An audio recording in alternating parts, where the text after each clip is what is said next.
Rocking M Studios presents a Mead Steel education production. From the Second Life University of Patton Bay at Midnight Springs, Washington. Wild World of Science, the cycling of matter in ecosystems. With Professor Callum Dixon.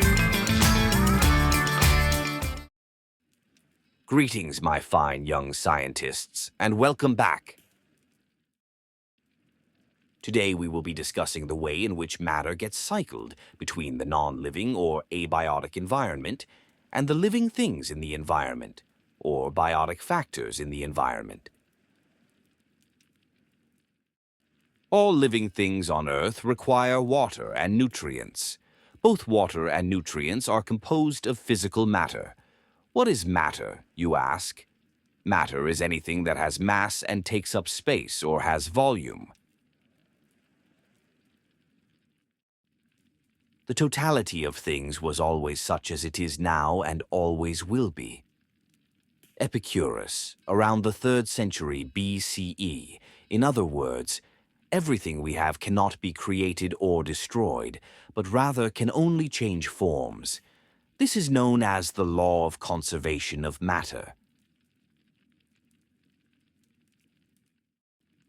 What this means is that all water and nutrients must be made or gotten from chemicals that already exist on Earth.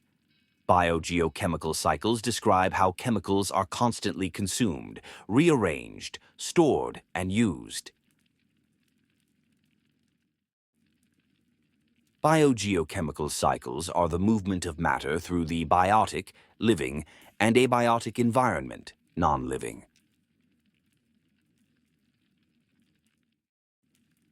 The first biogeochemical cycle we will examine is the water cycle. While the water cycle, or hydrologic cycle, is a continuous process, it may be easier to study by looking at a beginning and ending point. The water cycle involves water from oceans, lakes, rivers, ponds, and ground being heated by the sun. The sun's energy causes the water to evaporate or change from liquid form to vapor or gas form. The water vapor then rises through the atmosphere. Water vapor also rises into the atmosphere in a process called transpiration. Transpiration is the process by which water vapor escapes into the atmosphere through the leaves of plants. As water vapor rises through the atmosphere, it cools. Eventually, it will cool enough, and condensation occurs. Condensation is the process by which water vapor returns to a liquid state. This is how clouds form. When water droplets in clouds become large enough, they fall back to the Earth in the form of precipitation. The air temperature determines the type of precipitation that falls. The next biogeochemical cycle we will discuss is the carbon cycle. The carbon cycle is the process that moves carbon between the biotic, living environment, and the abiotic or non-living environment. Most carbon exchange takes place between the carbon in the atmosphere or dissolved in seawater, abiotic, and plants and other organisms that undergo photosynthesis, biotic.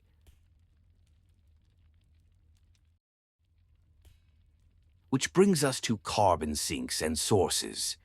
Most of Earth's carbon does not get cycled, but is instead stored in carbon-rich deposits known as carbon sinks.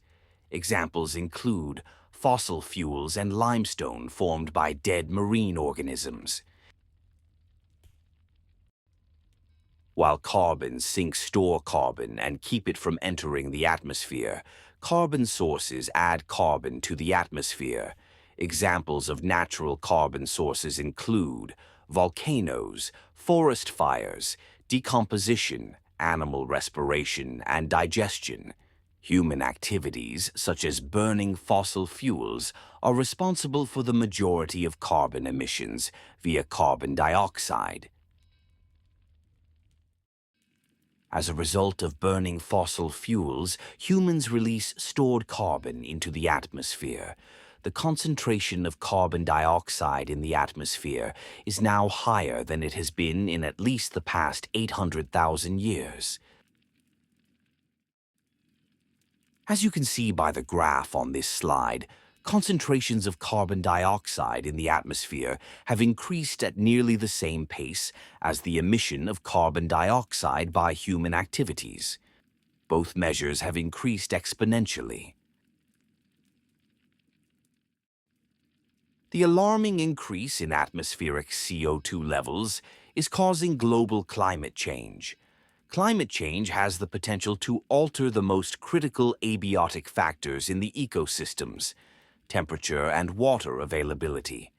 The increase in the average temperature of our atmosphere is melting ice caps and glaciers, causing sea levels to rise and disrupting ecosystems. Human activity contributing to deforestation also affects the carbon cycle. Deforestation is the harvesting or clearing of large areas of trees. Remember that trees, most plants, and other photosynthetic organisms, producers, remove carbon from the atmosphere during photosynthesis.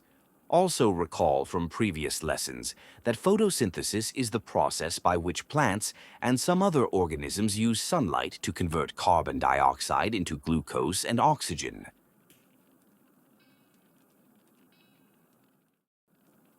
Deforestation leads to an increase in atmospheric carbon dioxide because trees and other producers that are removed no longer pull carbon dioxide from the atmosphere during photosynthesis.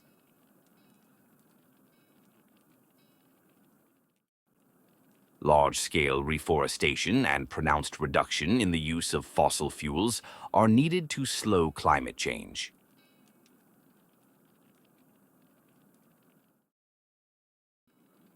The next biogeochemical cycle on our list is the nitrogen cycle. While nitrogen in the atmosphere is plentiful, cycling it from the abiotic environment is a complex process. Most of the nitrogen used by living things is taken from the atmosphere by certain bacteria in a process called nitrogen fixation.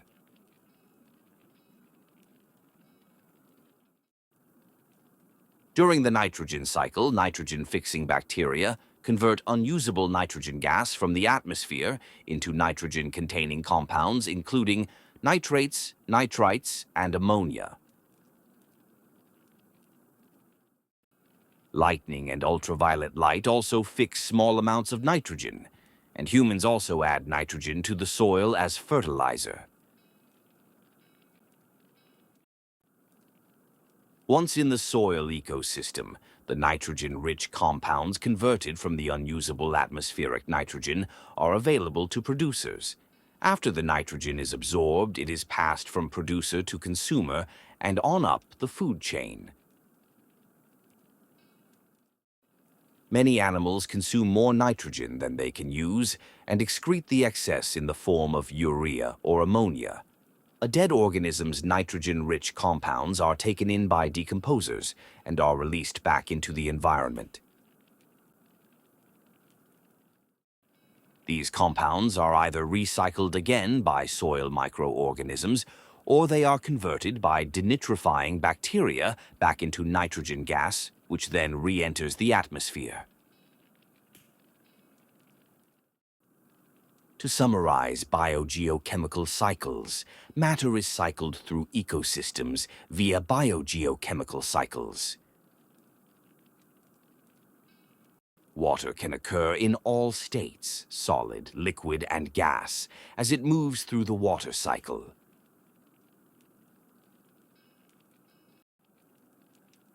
Carbon moves between the abiotic and biotic components of the ecosystem via photosynthesis and cellular respiration.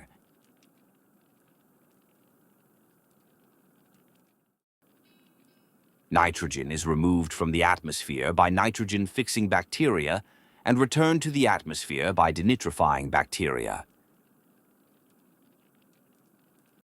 Carbon, oxygen, and hydrogen are readily available to living organisms, but nitrogen is more difficult to obtain.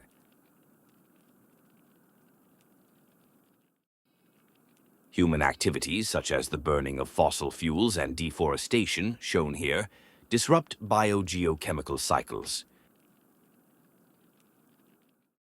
This concludes our introductory look at biogeochemical cycles, or the cycling of matter between the abiotic and biotic environment. Your next learning task is to complete your Chapter 1-2, Cycling of Matter in Ecosystems reading assignment.